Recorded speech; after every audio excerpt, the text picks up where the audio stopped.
All right, ladies and gentlemen, welcome back to the channel. So today we're talking about the Washington Commanders again. I was reading an article here today from some so-called experts, and despite that Washington has won 6 of their last 7, they beat the undefeated Eagles, they are one of the best defensive teams in the entire NFL. The Giants have lost 3 of 4. I don't know why people are sold on the Giants. Once again, if you're a Giants fan watching this video, I'm sorry. I'm not trying to rag on you guys or disrespect you guys, but momentum to me is everything. And New York's going down and Washington's going up. This article had 5 of 6 predictions taking on the Giants. I know Washington has had issues in the past against New York, but that's why the past is the past for a reason.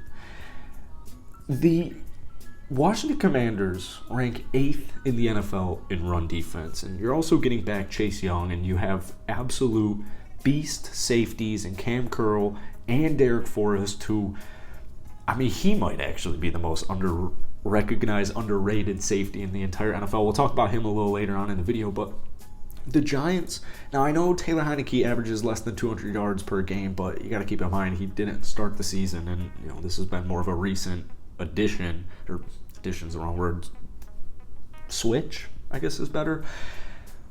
Daniel Jones averages less than 200 yards throwing the football, which is fine, not really, but Saquon Barkley is a huge and integral piece to the Giants' success. Well, Washington is great against the run. Like I said, they're 8th in the NFL in rush defense, and you're getting Chase back. So you got Payne, you got Allen, you got some big boys on that line, and you have some studs covering the back end. I have a hard time imagining that if Washington, just get a score on the board and the rest will come. You want Daniel Jones, and you want the Giants to be forced to throw the football, right? Washington has been finding ways to win. Good news, Antonio Gibson looks like he's ready to go. He's good to go for Sunday's game as well. So you have Gibson, you have Heinicke, you have just the arsenal of receivers, you have Brian Robinson Jr. I would imagine Washington's game plan, because New York is one of the worst rush defenses, they're just going to ram it up their throat. They're just going to ram it right up their throat. So run the ball, prevent turnovers, force New York to throw the football. So I don't know.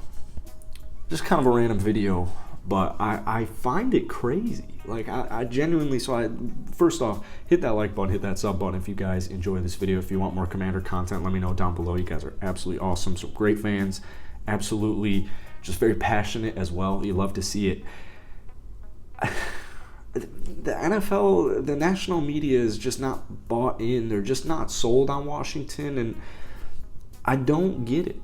I really don't get it. I think genuinely if they had, more of a bigger name quarterback than Taylor, who has done a phenomenal job at leading this team, both getting win-wise, but also mentally, just really establishing a great culture. They won 6 of their last 7. I don't see a reason why New York is going to stop them. They suffered against the Lions.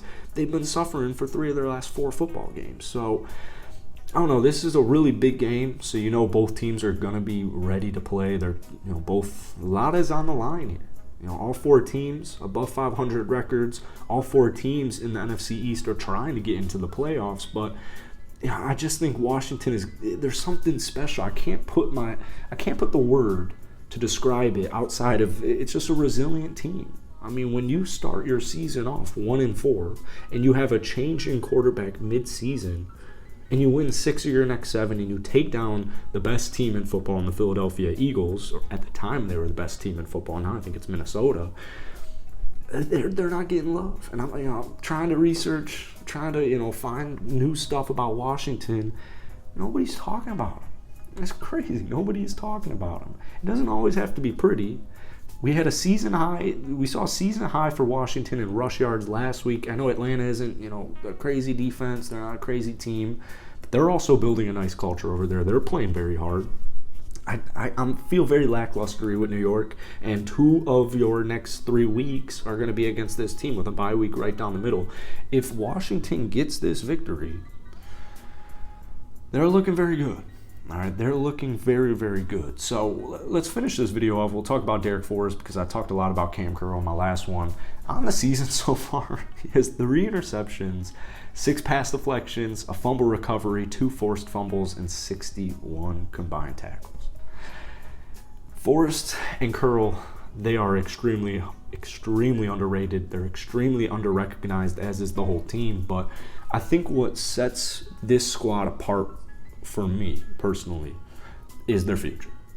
I mean, top to bottom, offense, defensively, there is so much to be excited about. Like, you know, even if I didn't even want to utter the words, but even if Washington's season, rest of their season, were to just go worst case scenario, there is so much to be happy about. There's so much, or I guess happy is the wrong word. There's so much to be excited about.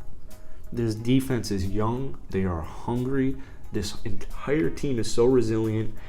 And they're just piling up these wins, man. So I don't anticipate that to change. I'm not trying to jinx it. We'll knock on some wood here. But I saw 5 of 6 people taking New York this week. It has to be because they're at home. And it has to be because no one really knows what's... I don't think people watch Washington outside of Commander fans. So, I don't know. Interesting. Let me know what you guys are thinking about this upcoming Sunday. Let me know your predictions down below. Hit that like button. Hit that sub button if you want more Commander content. See you guys later.